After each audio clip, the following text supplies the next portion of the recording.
Selamat malam teman-teman semua.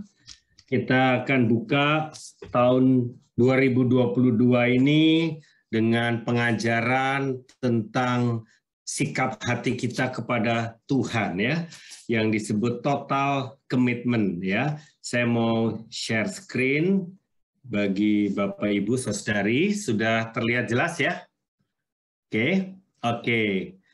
Jadi Tuhan sangat menyukai orang-orang yang memegang setia apa yang sudah dijanjikannya kepada Tuhan ya. Sikap hati kita ini sangat penting bagi Tuhan. Karena Tuhan adalah Tuhan yang setia, Tuhan yang memegang komitmen. Dan sekali dia memegang, dia penuh dengan totalitas ya. Dia tidak pernah setengah hati. Makanya Tuhan memerintahkan kita juga untuk mengasihi Tuhan dengan segenap hati, segenap kekuatan, segenap akal budi, segenap semuanya ya. Dan Tuhan mau kita semua merespon kepada Tuhan yang berkomitmen kepada kita untuk kita juga setia berkomitmen kepada Tuhan ya. Nah, saya mau membagikan dalam konteks kerajaan Allah, yaitu kita semua dipanggil menjadi relawan kerajaan Allah ya. Nah, kata relawan sendiri saya sukai karena orang kalau bicara tentara Allah ya, pasukannya Allah sudah ngeri duluan ya. Kalau tentara pasukan itu digembleng ya, ala militer ya. Tapi saya mau memakai konteks relawan. Sesuatu hal yang mudah dipahami oleh setiap orang, khususnya kita warga sipil ya, bukan warga militer ya. Kita ini semua relawan ya. Relawan ini apa atau siapa? Relawan adalah orang yang memberi nilai tambah untuk orang lain tanpa perlu dibayar atau mengharap timbal balik. Jadi definisinya kita coba pahami, orang yang memberi nilai tambah. Jadi membawa dampak, sesuatu dampak yang baik ya kepada orang lain tanpa perlu dibayar atau mengharap timbal balik. Kalau kita pernah dengar khotbah tentang kasih satu arah, nah relawan ini adalah prakteknya. Seorang yang melayani, mengasihi orang lain satu arah, karena belum tentu dia mendapat imbalan ya, tapi dia rela, tulus melakukannya. Satu hari di sebuah jalan di Jakarta yang sangat padat ya, ada orang pagi-pagi berhenti dari sepeda motornya dan dia membawa besi yang cukup besar. Ternyata besi itu magnet yang gunanya untuk dia bisa menangkap paku-paku yang tersebar oleh orang-orang yang tidak bertanggung jawab atau orang-orang yang punya niat buruk di jalan tersebut dengan menebar paku-paku, ranjau paku ya. Jadi ini orang pagi-pagi dia parkirkan motornya lalu dia jalan dengan magnet besar itu dan dia berhasil menangkap paku-paku yang sudah disebar. Kemudian sore hari orang ini pun terlihat lagi dan dia melakukan yang sama, rupanya di siang-siang itu mungkin ada yang menebar paku lagi dan dia mendapatkan paku-paku yang mencelakakan banyak orang, khususnya mobil atau sepeda motor yang kena paku itu bisa jadi korban dari kejahatan dan segala macam ya. Lalu ada bapak yang memang sering lewat memperhatikan. Ini orang rutin karena dia berangkat pagi ketemu orang yang sama. Enggak, itu mama ganti 55-nya dia pulang pun roda. Dia ketemu orang yang sama. Lalu dia parkirkan mobilnya dan dia bertanya, "Pak, Bapak memang petugas dari pemerintah ya untuk beresin paku-paku ini?" "Oh tidak Pak, saya punya kerjaan di sebelah sana, di jalan ini, di ujung sana Pak." "Oh, lalu Bapak kenapa tiap pagi dan tiap sore melakukan?" "Ini sukarela Pak, saya nggak tega melihat banyak korban dari paku-paku ini Pak. Makanya saya dengan sukarela melakukannya ini untuk menolong orang banyak Pak." Jadi benar-benar satu panggilan yang tulus dari hati dia untuk menolong orang tanpa dibayar siapapun. Nah ini adalah extra mile. Sebelum dia bekerja dan setelah dia bekerja, dia melakukannya dengan sukarela. Nah, kalau saudara lihat di sebelah kanan, ada seorang wanita, ya ini dikenal dengan nama Butet Manurung, ya. Dia seorang pendidik, guru, tapi dia rela masuk di hutan Jambi, ya di suku Kubu Anak Dalam, dan dia menjadi guru di sana, di suku bangsa yang sangat primitif, dan dia menolong anak-anak yang di sana untuk bisa bersekolah.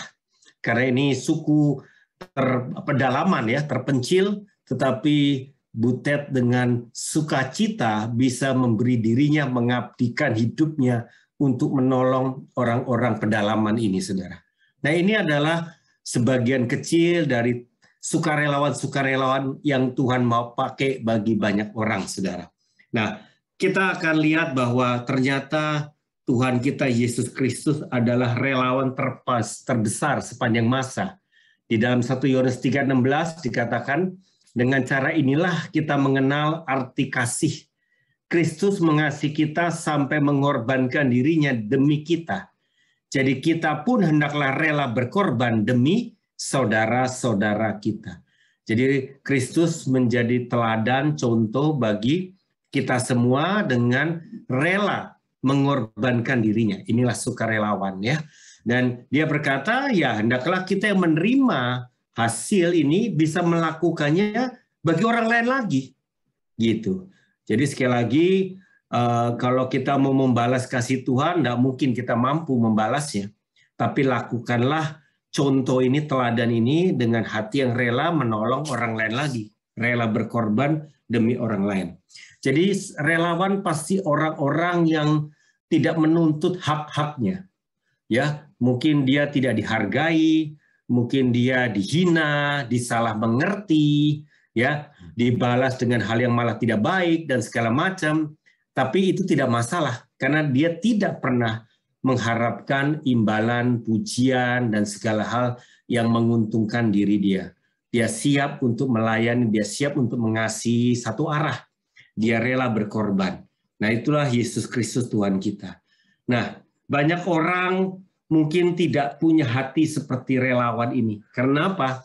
Tuhan berkata di zaman akhir ini, ya, di Matius 24 ada peringatan, karena bertambahnya kedurhakaan, maka kasih kebanyakan orang akan menjadi dingin. Kita tiba di masa-masa orang semakin egois, semakin hitung-hitungan, semakin ya nyelamatin diri masing-masing. Saya bilang camat cari selamat, ya. Semua ingin safety player. Dia tidak mau repot dengan orang lain, yang penting saya selamatin diri saya. Saya aja belum tentu oke, belum tentu beres, ngapain saya sibuk nolongin orang. Jadi kalau begitu saudara, nggak akan ada habisnya, saudara. Sampai Yesus datang kedua kali, masalah kita mungkin masih ada, saudara. Jadi kalau saudara tunggu masalahmu beres dulu semua, nggak bakal saudara bisa melayani Tuhan dan orang-orang lain, saudara. Kita selalu hitung-hitungan, untung rugi. Kalau saya melayani, dapat apa? Untungnya apa? Selalu kalau pikirannya begitu, saudara orang yang sangat egois. Mungkin juga saudara orang yang banyak ketakutan. Ya, saudara takut tertolak kalau melayani orang, nggak dilayani atau nggak dibalas. Saudara nggak siap, saudara. Padahal kita udah belajar relawan tidak pernah mengharapkan timbal balik. Ya, atau tipe saudara cuek, independen. Saudara asik sendiri, ya. Makanya saudara, orang-orang yang seperti itu belajar peduli. Saya orang yang seperti itu. Saya orang yang cuek, saya job oriented, dan saya belajar ketika Tuhan percayakan untuk mengembalakan banyak orang, Tuhan ajar saya untuk banyak peduli dengan orang. Dan itu bukan naturalnya saya, tapi saya punya kekurangan yang saya harus atasi. Dan bersama Tuhan saya pelajari dan saya praktekkan kasih. Ternyata saya pun mampu bertumbuh di dalam hal tersebut. Jadi sekali lagi, Tuhan sudah peringatkan, kasih kebanyakan orang akan menjadi dingin, akan menjadi egois. Ya, inilah yang akan terjadi di zaman akhir. Butuh relawan kerajaan Allah yang penuh kasih Allah. Ya, oleh sebab itu kita mau belajar sekarang. Mulai dari mana? Ya, ada 2 langkah sederhana yang mau kita pelajari di Kemis ini. Yang pertama, Ya, mulailah dari hal-hal kecil yang ada pada kita. Ya, seperti waktu Tuhan memanggil Musa, Keluaran 4 ayat 1 dan 2, lalu saud Musa, bagaimana jika mereka tidak percaya kepadaku dan tidak mendengarkan perkataanku, melainkan berkata, Tuhan tidak menampakkan diri kepadamu. Tuhan berfirman kepadanya, apakah yang ada di tanganmu itu? Jawab Musa, tongkat. Jadi Tuhan selalu memulai dari apa yang ada pada kita. Tuhan tidak pernah meminta yang tidak ada. Selalu Tuhan memulai dari apa yang ada. Ini yang disebut dengan prinsip Bethlehem. Ketika Yesus Kristus datang ke dunia, semua kamar di Bethlehem sudah full booking ya. Bahkan Yusuf dan Maria tidak dapat satu kamar pun bagi melahirkan bayi Yesus. Akhirnya ada satu orang yang menyediakan kandang dombanya untuk jadi tempat Yusuf dan Maria bermalam. Ya, bisa bayangkan itu kandang binatang, bukan kamar yang layak untuk ditempati. Tetapi disitulah yang ada waktu malam itu. Dan disitulah Tuhan Yesus lahir di dunia ini. Sang Tuhan Juru Selamat, Raja segala raja, lahir di kandang binatang di Bethlehem, saudara. Jadi yang ada pada mereka dan juga Musa yang ada padanya tongkat. Tapi kita bisa lihat dari tongkat itulah laut Teberau terbelah. Ya, dari tongkat itulah Musa bisa membebaskan bangsa Israel dari Mesir. Ya, keluar dari Mesir. Saudara yang terkasih, sekali lagi jangan banyak tawar-menawar dengan Tuhan. Karena Tuhan tidak banyak meminta apa-apa. Apa yang ada padamu, itulah Tuhan mau memulainya. Ya, oke. Nah, saya kasih contoh beberapa hal tentang karakter orang yang tidak siap jadi relawan. Karena kalau kita perhatikan, Tuhan itu nggak bicara yang besar-besar justru Tuhan. Tuhan bicara justru small matters. Hal-hal sepele, hal kecil, di mana kita belajar setia bertanggung jawab. Ini urusan dengan diri sendiri loh saudara. Contohnya kebersihan. Contohnya dengan aturan yang ada saudara. Kalau kita jadi orang yang istilahnya selengean ya, orang yang semau gue, orang yang ya mau-maunya dia sendirilah, sesuka-suka dia sendirilah. Dia nggak belajar menghormati orang lain, dia nggak belajar menghormati lingkungan, dia bahkan tidak bertanggung jawab buat rumahnya, maka dia orang yang tidak siap dipakai Tuhan untuk yang berikutnya. Ya, contohnya buang sampah sembarangan. Ya, kalau kita suka lihat viral ya, mobil mewah tapi buang sampah di jalan raya begitu ya, atau kebersihan dari yang ada kita nggak belajar bertanggung jawab sehingga merugikan orang lain yang di rumah kita. Lalu kita pun tidak mengikuti peraturan yang ada. Contohnya nggak pakai helm waktu kita mengendarai motor. Kita bilang, kan dekat aja. Ya, segenap alasan kita bisa bilang. Tapi intinya, kita tidak belajar taat dalam perkara kecil. Dan disitulah Tuhan uji kita. Kalau hal sepele aja kamu nggak setia, gimana Tuhan percayakan perkara-perkara yang besar ya, saudara. Contohnya juga tentang saudara antri. Ya, banyak orang di Indonesia tidak punya budaya antri. Sehingga, waduh, seruduk, saudara ya. Ini satu budaya yang harusnya ditonjolkan bagi anak-anak Tuhan ya. Atau kita suka terlambat, suka ngaret ya. Atau kita sembarangan ya, boros ya di dalam air, listrik ya. Nah, mungkin kita punya uang, tetapi sikap hati kita yang semena-mena itu membentuk karakter buruk dari kita, saudaraku. Oleh sebab itu, mari belajar dari small matters ya. Karena Tuhan mau kita setia bertanggung jawab dengan apa yang ada padamu dulu. Kalau yang ada padamu saja engkau nggak bisa urus, Tuhan nggak bisa percayakan perkara-perkara besar dalam kerajaan Allah. Ya, ini hal yang gampang, tetapi bagi orang yang tidak punya karakter ini pasti sulit untuk berubah. Ya, mari kita belajar bertanggung jawab, bisa sharing hal tersebut di dalam kompak saudara nanti ya. Oke, berikutnya. Hal yang kedua, bagaimana kita mau belajar menjadi sukarelawan adalah mulai dari hati yang mau memberi. Ya, Kisah 20:35 dikatakan dalam segala sesuatu telah kuberikan contoh kepada kamu bahwa dengan bekerja demikian kita harus membantu orang-orang yang lemah dan harus mengingat perkataan Tuhan Yesus sebab ia sendiri telah mengatakan adalah lebih bahagia memberi daripada menerima. Jadi belajar kita menolong orang, belajar kita memberi, belajar kita menabur ya saudara. Dengan demikian engkau akan lebih berbahagia. Nah, saudara yang punya suatu prinsip yang salah tentang keuangan, ya, tentang damai sejahtera, engkau mungkin akan sulit memahami hal tersebut. Tetapi ketika engkau mulai belajar setia, maka Tuhan tidak pernah berhutang kepadamu, saudara. Ya, memang kita memberi dengan tulus, tetapi Tuhan tidak pernah juga lupa untuk bisa memberkati kita orang-orang yang murah hati, saudara. Belajar. Apa-apa kita tidak memanfaatkan orang, tidak aji mumpung ya. Kita belajar memberkati orang dari yang ada pada kita, saudara. Sekali lagi Tuhan tidak minta setiap kita ini sama karena tiap kita kapasitasnya berbeda-beda. Tapi yang ada pada kita, entah uang, entah talenta, entah waktu, entah apapun yang ada pada kita ya, kita bisa melakukannya buat menolong orang. Kita punya karunia, ya, kita punya anugerah yang besar dari Tuhan untuk bisa menolong orang lain. Ya, belajarlah untuk menabur, belajarlah untuk memberi, ya. Sekali lagi, relawan bukanlah orang yang selalu punya waktu, mungkin karena semua kita juga ada kesibukannya. Tapi yang pasti mereka pasti punya hati. Jadi relawan itu dimulai dari hati. Hati yang mengasihi Tuhan, hati yang mengasihi orang lain.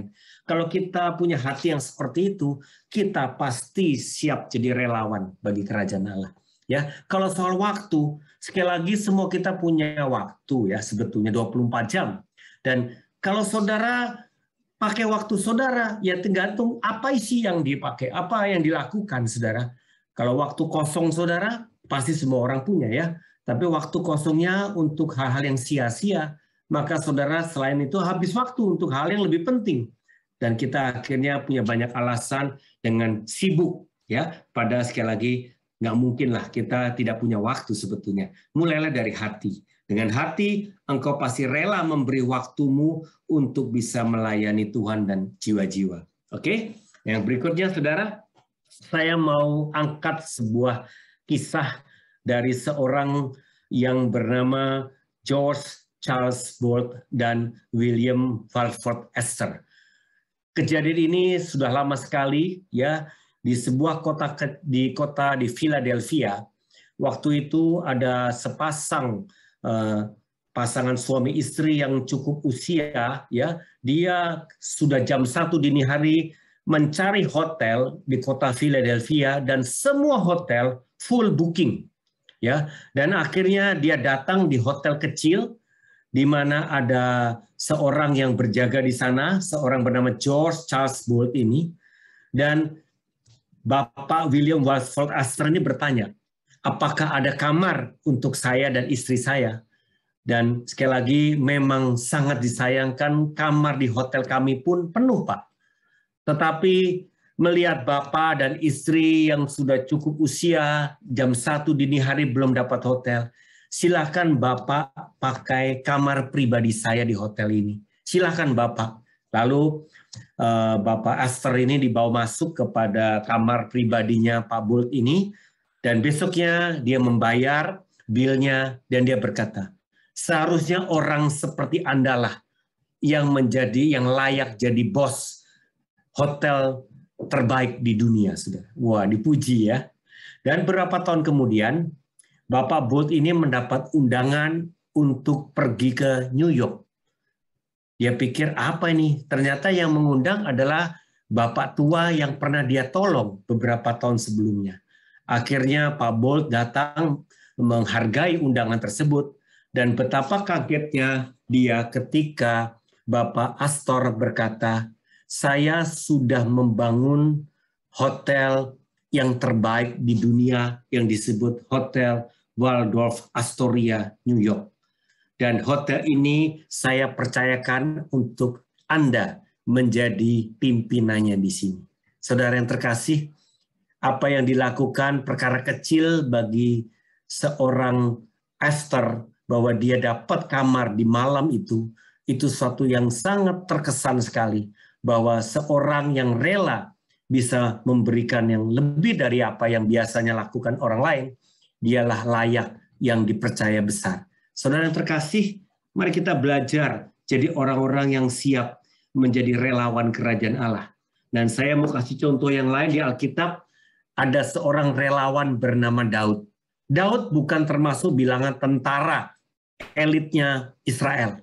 Kakak-kakaknya malah yang menjadi Kopassus atau tentara elitnya Israel. Tetapi hari itu seluruh tentara Israel begitu gentar takut menghadapi raksasa Goliat yang menjadi unggulannya bangsa Filistin. Tetapi Daud, sang penggembala domba ini, relawan, siap untuk bisa mengambil kesempatan. Bolehkah saya menghadapi raksasa yang kurang ajar ini? Ya, lalu 1 Samuel 17 ayat 37 dikatakan, kata Daud, Tuhan yang telah melepaskan aku dari cakar singa dan cakar beruang, Dia juga akan melepaskan aku dari tangan orang Filistin itu. Kata Saul kepada Daud, pergilah, Tuhan menyertai engkau. Dan kita tahu singkat ceritanya adalah Daud berhasil mengalahkan Goliat. Jadi Tuhan nggak butuh tentara terlatih, tetapi Tuhan cukup butuh seorang relawan yang mau punya hati mengandalkan Tuhan dan rela untuk menolong orang lain.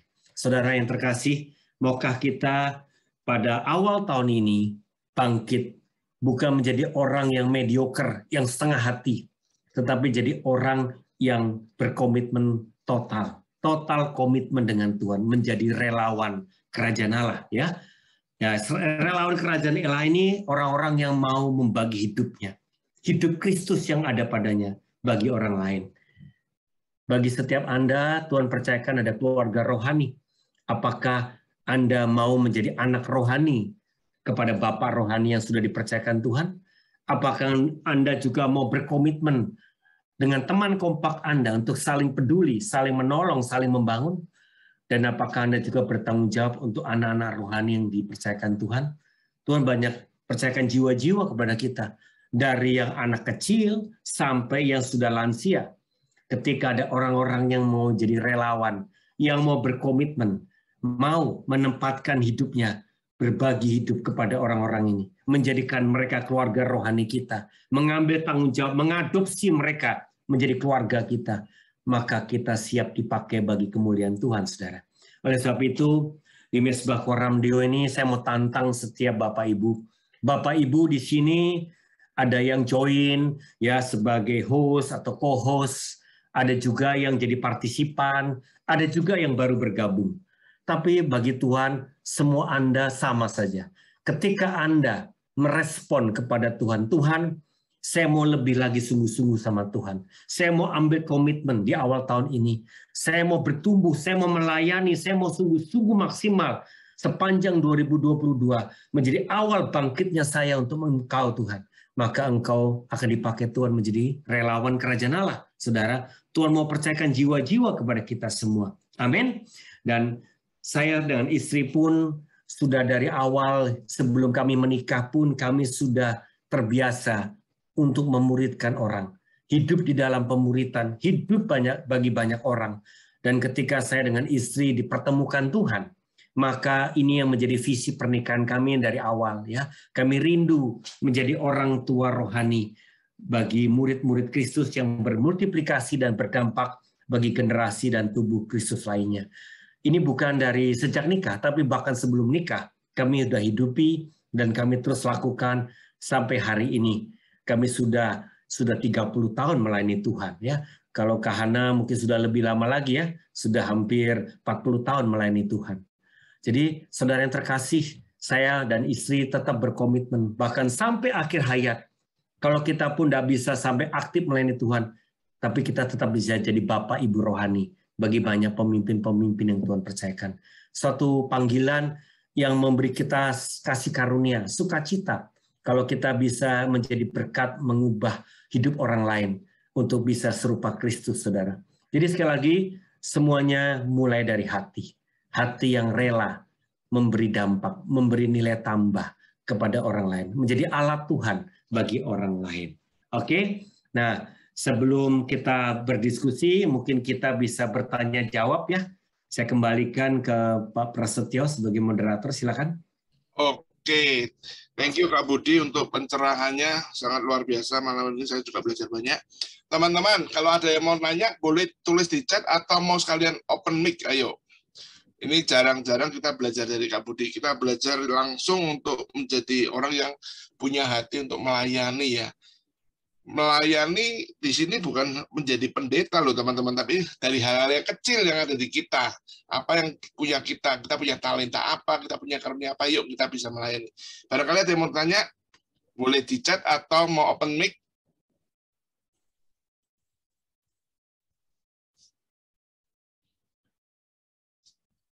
Kok pada anteng-anteng, paham semua? Kalau belum ada, saya memulai pertanyaan dulu Kak Budi ini. Saya dari tadi penasaran nih. Kak, andai kata orang udah, oke saya mau belajar seperti Kak Budi, mau menjadi orang tua rohani. Nah kalau udah ada orang yang mau jadi, yang mau dimuridkan gimana itu Kak?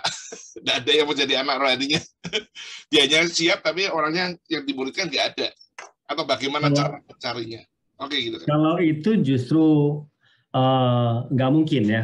Jadi kenapa saya bilang nggak mungkin?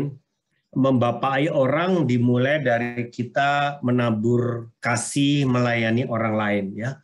Siapapun orang yang Tuhan temukan dengan kita, kalau kita mau doakan, lalu kita mulai perhatikan, pedulikan, lalu kita layani sampai dia mengalami sesuatu dengan Tuhan ya, dijamah, dipulihkan, diubahkan. Apa yang kita tabur dan dia baru alami dari kita dan dia nggak pernah terima dari orang lain, otomatis kita ini secara de facto membapai dia. Tinggal secara de jure dia sadar bahwa saya bapak rohaninya. Ya, de facto artinya buktinya langsung. Buktinya siapa yang bina dia, buktinya siapa yang doain dia, buktinya siapa yang rela berkorban bagi dia. Jadi ketika orang tersebut sudah ditolong, sudah didoakan, sudah dilayani, otomatis dia itu seperti jadi anak rohani kita kan, dan kita menjadi bapak rohani kita. Makanya bapak rohani dia. Makanya kita tinggal perlu menyatakan dengan resmi bahwa saya mau kamu setia jadi anak rohani, bertumbuh jadi anak rohani, dan saya juga siap terus membapai kamu selanjutnya. Jadi kadang-kala kita lebih banyak ngomong di depan, padahal yang dibutuhkan lebih banyak bukti. Kalau soal istilah atau status atau de jure-nya, itu nanti belakangan aja. Tapi kita hidupi, kita lakukan, otomatis orang bisa tahu kok siapa yang rela membapai dia. Jadi bapak rohani itu bukan status yang gengsi ya, itu suatu bukti pengorbanan. Bukti relawan bagi orang lain. Betul nggak saudara? Ya sama aja dengan kompak. Kadang kita ngomong dia kompak saya. Ya buktinya dulu deh ya. Kalau nggak ada buktinya kan susah. Ya cuma ketemu tapi nggak ada komitmen, kemudian nggak ada pengorbanan, ya mungkin tanda tanya ya, belum tentu bisa disebut kompak. Jadi bagi saya jangan berat di istilah dulu, tapi hidupi dulu, buktikan dulu, jalanin dulu. Otomatis setelah melewati hal-hal tersebut, maka kita bisa berkata sebetulnya ini kompak kita, bukan ini udah kompak nih. Iya ya bener ya, yuk jalan lanjut. Karena apa? Sudah dijalani dengan lewat waktu yang ada begitu. Jadi kalau kamu mau perhatikan orang, otomatis kamu akan jadi pemimpin dia atau bapaknya dia kan. Begitu sih, Pras. Oke Kak, thank you Kak. Berarti kita lebih banyak memberikan bukti daripada ngomong status ya. Jadi kita praktek langsung aja ya. Ya, tapi setelah itu statusnya pun perlu jelas karena memang sudah terjadi, betul. Oke, status harus jelas juga nantinya. Yang penting praktek dulu ya, memberi bukti. Oke Kak, ini ada pertanyaan lagi dari Ko Yongki. Kalau kita mau melayani nih Kak, tapi nggak pede, nggak percaya diri, dan kadang tertuduh dosa masa lalu kita nih, sehingga kita ragu-ragu dalam melayani Tuhan, gimana itu Kak? Ya, sekali lagi semua kendala yang Anda miliki, Anda harus berani mengakui kepada Bapak Rohani atau teman kompak Anda untuk Anda dilayani. Jadi gini loh, seringkali kita punya kendala, tapi kita tidak pernah berjuang untuk minta ditolong atau dilayani atau dibereskan. Kalau bagi saya, orang yang punya kendala yang nggak mau diberesin itu orang paling egois. saudara sibuk dengan masalah saudara dan saudara tetap tidak mau masalah saudara beres. Kan lucu, egois banget gitu. Padahal dengan masalah saudara beres, Tuhan mau pakai saudara bagi Tuhan dan bagi jiwa-jiwa. Tapi dengan Anda tidak mau niat membereskan, berarti Anda orang paling egois. Gitu. Alasannya ya saya punya minder, rasanya tertolak. Tapi kan bagi saya, masalah seberat apapun di tangan Tuhan pasti bisa beres. Nah, kalau Anda nggak mau dibereskan, itu yang saya tanda tanya. Kenapa Anda tidak mau dibereskan dan Anda mau tetap excuse, punya alasan, excuse dengan masalah Anda? Sebetulnya Anda egois. Betul nggak, saudara? Nah, itu aja sih bagi saya. Jadi sekali lagi, semua kita punya masalah. Ya, entah masalah pribadi, entah masalah keluarga, ya entah masalah keuangan, semua orang punya masalah. Tapi adakah niat untuk minta ditolong? Karena untuk ditolong aja ada orang gengsi, nggak bersedia ditolong. Ya itu kan egois, gitu ya. Jadi kalau nggak bisa ditolong, akibatnya dia berkutat sama masalah dia dan nggak bisa dipakai Tuhan jadi relawan kerajaan Allah. Ya itu sih. Oke, Kak. Oke, teman-teman. Ada yang mau ditanyakan lagi? Ya, saya mau bertanya. Oke, Pak Agus. Ya. Kak Budi, kan banyak orang yang sekarang ini super sibuk. Jadi ada orang yang beranggapan, ya udah saya nggak keluarin daya, nggak keluarin kehadiran, tapi saya keluarin dananya. Apakah itu juga sudah disebut sebagai relawan? Ya, jadi relawan itu pertama dia ukur, dia punya kapasitas, dia punya kemampuan ya, itu seperti apa saja dan dia bisa membagikan gitu. Misalnya gini, saya bisa komitmen cuma 2 hari aja dalam seminggu.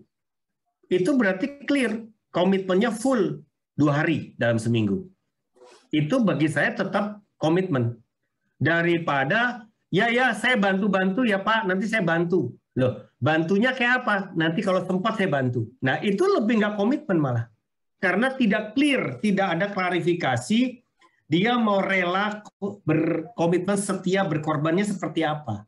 Tapi kalau dia nyatakan declare ya, saya rela bantu 2 hari dalam seminggu, hari ini dan hari ini. Saya akan komitmen. Nah, itu bagi saya full komitmen. Bukan berarti mesti 7 hari, tiap hari di Mesbah Koram Deo, tapi dengan dia 2 hari dalam seminggu dan dia memang pegang komitmennya, itu komitmen. Jadi setiap orang jangan merasa takut jadi over komitmen. Over komitmen itu dituntut melampaui kapasitas. Itu nggak benar itu. Kalau kita tuntut orang melayani melampaui kapasitas, kita malah mencelakakan orang tersebut. Akibatnya misalnya kesibukannya sendiri malah berantakan, keluarganya malah berantakan, nggak ada waktu ngurusin anak, atau kerjaannya malah berantakan karena pelayanan terus. Bagi saya dia nggak bertanggung jawab. Kita justru menolong setiap orang harus bertanggung jawab dalam segala aspek hidup dia. Jadi kalau dia dengan pelayanan butuh berapa komitmennya, ya tinggal kita declare gitu. Jadi jangan takut ya tertolak, kita nggak usah malu gitu. Bilang aja, malah itu lebih senang kalau saya sih ya. Tapi kalau bilang nggak pernah jelas, cuma bantu-bantu, nah ini yang bahaya nih. Ya, dengan alasan sibuk lah ya. Satu hari saya sudah melayani dari tahun 90 sampai tahun 2000, berarti 10 tahun itu. Di tahun 2000 waktu pergantian abad itu ke abad 21 ya. Saya berdoa sama Tuhan. Tuhan, saya bertanya, Tuhan, apa yang Tuhan mau dari diri saya lebih jauh lagi. Lalu Tuhan berkata, coba catat teman-teman kamu yang selama ini melayani bersama-sama kamu dalam 10 tahun terakhir ini. Lalu saya ingat-ingat teman-teman yang 10 tahun bersama-sama melayani, saya catat tuh nama-namanya. Kayak tahun 90, 91 ada teman baru, ada 93, ada lagi. Ya, saya catat tuh, saya catat. Lalu Tuhan bilang gini, sekarang di tahun 2000 ini, siapa saja yang masih bertahan? Coba dicatat. Dan siapa saja yang sudah nggak jelas lagi dicoret. Lalu saya coret tuh, ini udah hilang, udah nggak jelas, ya dicoret. Tinggal sisa teman-teman yang setia sampai hari ini ya. Lalu saya ditanya lagi sama Tuhan, Tuhan, kenapa orang-orang yang ini sudah tidak ada lagi? Terus Tuhan bilang, coba perhatikan hidupnya dan kata-kata mereka waktu melayani sama-sama kamu. Ada satu kata yang sama persis selalu keluar dari mulut orang-orang yang mundur ini. Apa? Apa yang saya bisa bantu, Kak? Apa yang saya bisa bantu, Pak? Mereka cuma mau bantu-bantu sesempatnya saja. Mereka tidak pernah mempunyai komitmen dengan Tuhan. Mereka tidak jadi relawan bagi kerajaan Allah. Mereka cuma bantu kalau bisa, bantu kalau sempat. Mereka nggak mau ambil komitmen. Mereka takut, ya takut ini, takut itu, banyaklah alasan. Kadang-kala merasa lebih rohani, padahal itu nggak benar. Tapi sekali lagi, ternyata buktinya mereka hilang dari peredaran. Ya, mereka undur imannya. Tapi mereka yang setia, mereka selalu bertanya, Kak, saya mau ambil tanggung jawab, kakak percayakan apa? Jadi dia mau bertanggung jawab, dia mau ambil satu kepercayaan dari Tuhan. Nah itulah orang-orang yang setia karena belajar menabur, belajar membayar harga. Nah itu sih, Agus, jawaban saya. Ya. Thank you, Kak. Oke. Ada lagi yang mau tanya, teman-teman? Seingat saya kemarin pernah dengar Kak Budi pernah cerita, jangan cuma kata bantu, itu kata bantu itu tidak ada komitmennya apa-apa itu. Luar biasa itu kata-kata itu. Hati-hati ya teman-teman ya, jangan cuma kata-kata saya mau bantu ya. Tapi kita mau ambil komitmen apa yang bisa saya lakukan, tugas apa yang saya boleh ambil. Pertanyaannya teman-teman mau ambil apa nih ayo sekarang? Mulai dari yang mau tanya dulu. Saya mau tanya dulu. Yang nggak ngerti daripada unek-uneknya, nggak selesai nanti. Tanyanya sekarang.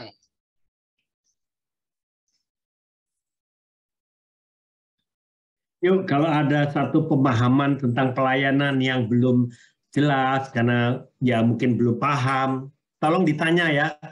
Karena di dunia pelayanan ini banyak orang yang banyak nggak paham atau salah paham. Ya, misalnya berdoa di Mesbah Koramdeo, ini bukan miliknya co-host. Ini siapapun orang percaya bisa berdoa. Jadi bukan lu lagi yang berdoa, bukan. Siapa saja yang terlibat partisipan silakan berdoa, bukan karena ditunjuk atau ditugaskan. Yang ditunjuk ditugaskan itu siap sedia. Tapi bagi kita yang punya mental relawan siap memberi, siap melayani walaupun nggak ditugaskan begitu. Jadi itu relawan, rela ya melakukan walaupun nggak tugas gitu. Jadi kalau saudara baru bertugas baru siap, ya berarti kan saudara memang sudah dijadwal. Tapi kan kita siap sedia kalau ada yang bisa berdoa, ya kita cadangan aja gitu. Karena kita mau semua orang siap jadi relawan di dalam pertemuan doa kita misalnya. Ya, oke, ada lagi saudara? Mungkin pernah trauma di pelayanan sehingga kecewa begitu? Ya boleh ditanya ya saudara. Ya mungkin saya mewakili tambahan satu Kak. Kadang orang merasa dapat tugas itu sebagai tugas, namanya suruh tugas doa bangsa, atau tugas nanti firman, atau tugas sebagai host, co-host itu. Kadang ada orang satu saat titik jenuhnya muncul saja, atau bikin skor lah salah satunya.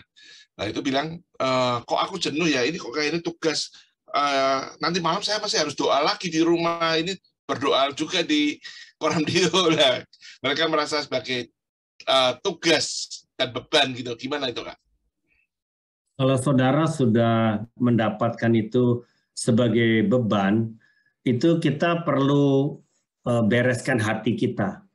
Jadi saya belajar ya dari saya melayani sepenuh waktu dari awal ya.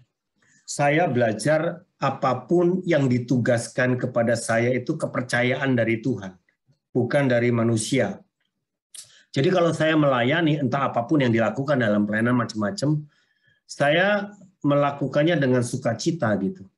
Ya, walaupun sulit, saya belajar mencari tahu sampai saya bisa gitu. Ya, jadi ketika suatu hari saya jadi pemimpin, saya ditanya sama pekerja di bawah saya, Kak, kalau kakak melayani lebih suka ini atau itu? Dia tanya beberapa pilihan, lebih suka ini atau itu?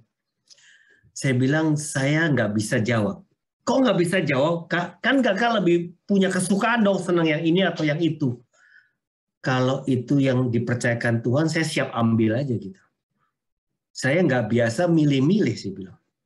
Kalau saya milih-milih, nggak suka, gue nggak mau, kasih orang aja. Begitu ya.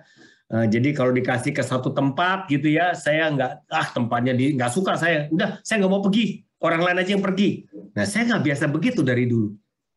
Entah karena saya memang dididik begitu ya. Dari sejak pelayanan tuh saya dididik siap sedia aja gitu. Jadi saya waktu ditanya begitu, saya bilang, saya aneh tuh pertanyaan. Karena nggak ada kamusnya di pikiran saya. Saya bilang begitu. Saya melayani aja gitu. Nggak ada milih-milih orang gitu. Gitu. Nah, jadi sekali lagi, ya ini karena kita mungkin biasanya hitung-hitungan ya dengan Tuhan ya. Hitung-hitungan dan kita punya kesukaannya. Kalau kita nggak suka, aduh repot, berat gitu. Seandainya Anda diberi tugas dan Anda nggak sanggup karena sibuk, karena komitmen dengan hal lain, misalnya kerjaan lagi ngelebur, saudara pun lagi keteteran, sehingga di pelayanan saudara harusnya bilang, Kak, tolong seminggu ini saya libur dulu karena benar-benar padat di kerjaan. Saya sampai lembur-lembur nih. Saya jujur ya Kak, minggu ini saya tidak ambil dulu. Itu nggak apa-apa. Itu justru otentik. Itu kejujuran. Daripada saudara tetap melayani karena takut tertolak, dan saudara akhirnya jadi bersungut-sungut. Nggak ada gunanya kok melayani dengan bersungut-sungut. Nggak ada berkatnya juga. Tuhan lihat hati kan.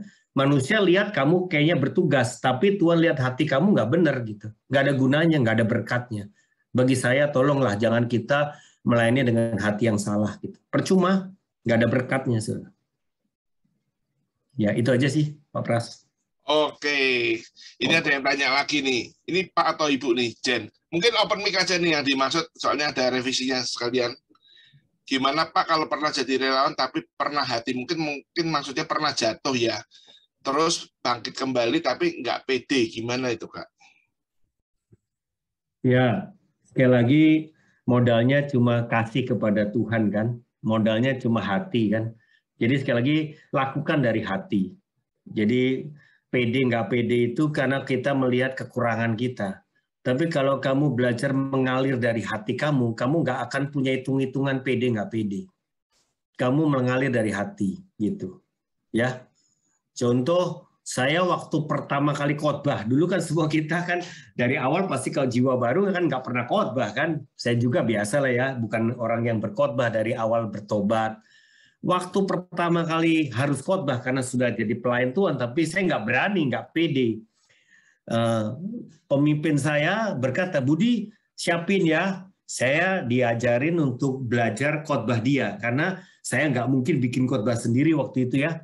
Saya ditanya khotbah yang kamu paling sukai apa, saya disuruh pilih.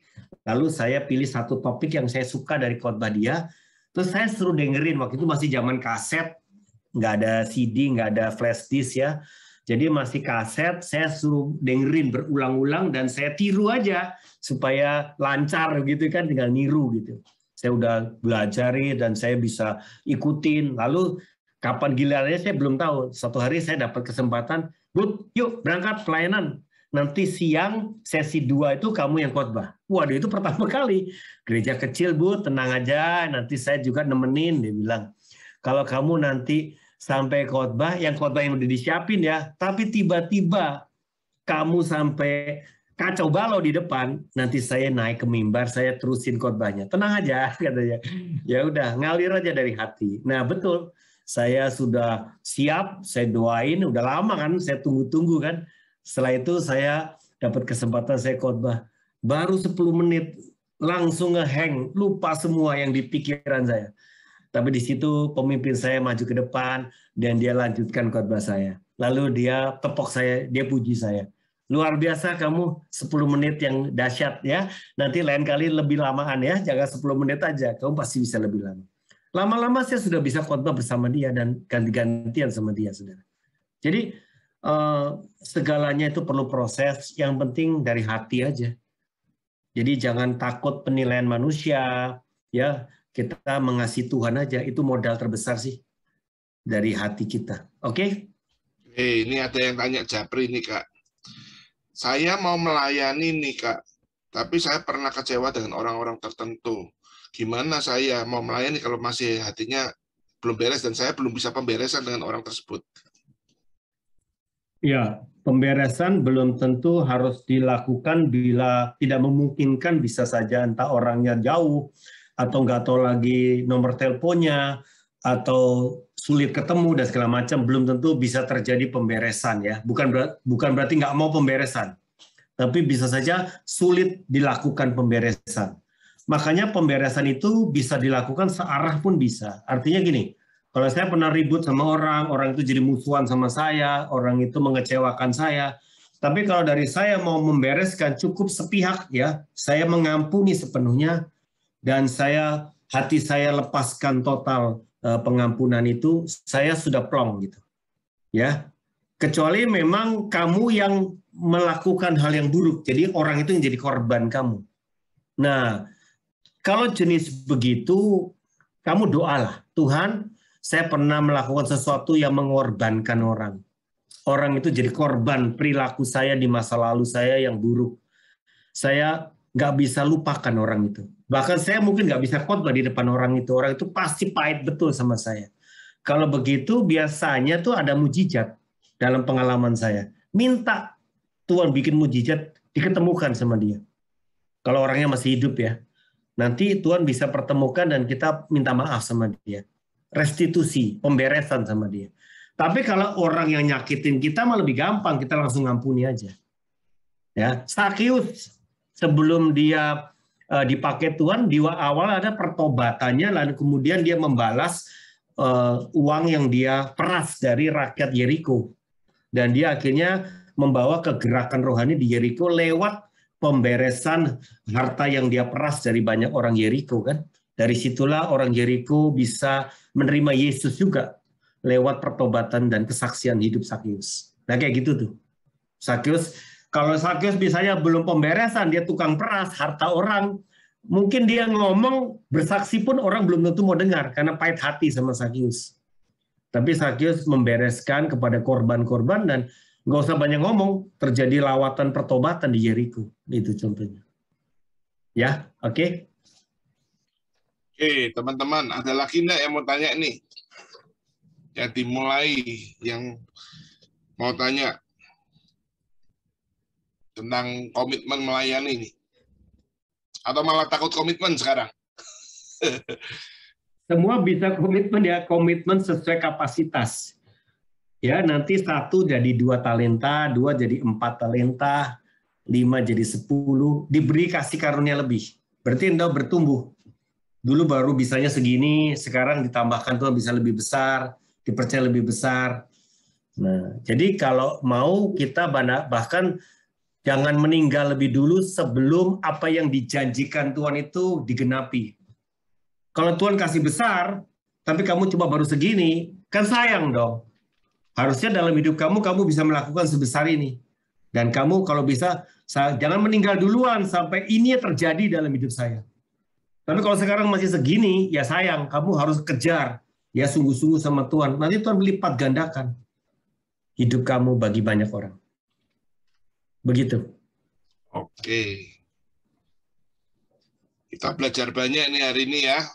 Teman-teman masih ada enggak yang tanya nih? Kalau nggak ada, kita mau akhiri. Kalau nggak ada, saya bacakan sharing ya, pertanyaan sharingnya ya.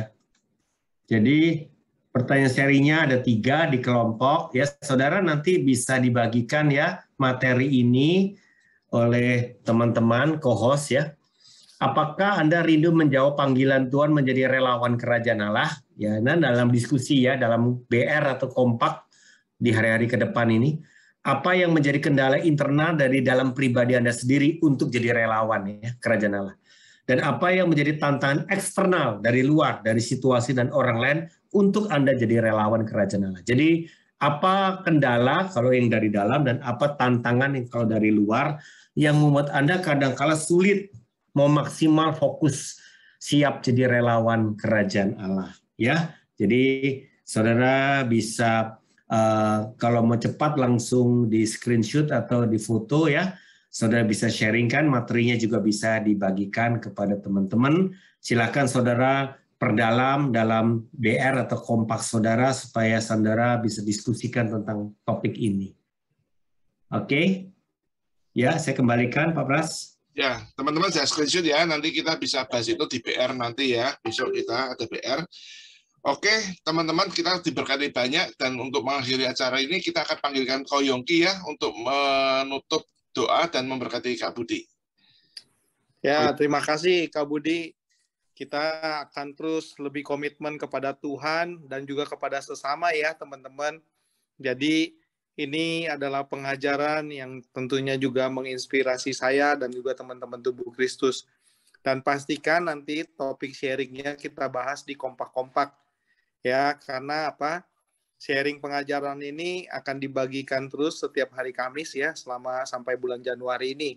Ya, siapkan juga catatan buat kita semua mengerti, melakukan, dan mengajar lagi kepada bukan hanya kompak, anak-anak rohani, ambil tanggung jawab, komitmen lebih lagi.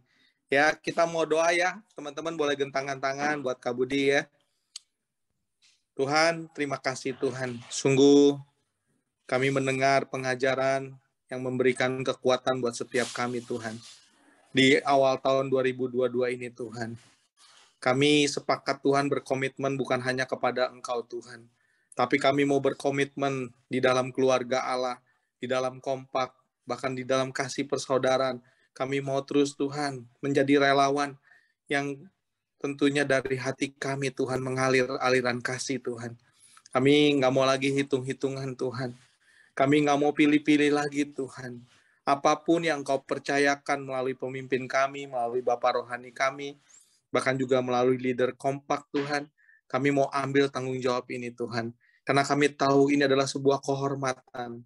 Ini adalah sebuah anugerah di mana Engkau mempercayakan kepada kami semua untuk menjadi pemimpin di zaman akhir ini. Kami percaya Tuhan pengurapan terus mengalir juga buat Kak Budi Tuhan. Kami berdoa buat Kak Budi juga Tuhan. Biarlah Kak Budi, Kak Hana juga Tuhan terus menjadi Bapa dan Ibu rohani kami. Biarlah melalui pribadi ini Tuhan. Kami belajar Tuhan untuk senantiasa menghidupi firman-Mu. Kami senantiasa melakukan apa yang Kau perintahkan. Kami percaya Tuhan ada kasih karunia berlimpah buat Kak Budi dan Kak Hana bahkan keturunannya. Kami memberkati keluarga Kak Budi, Kak Hana dengan berkat daripada Allah Bapa, Allah Putra, dan Allah Roh Kudus. Semua yang percaya katakan amin.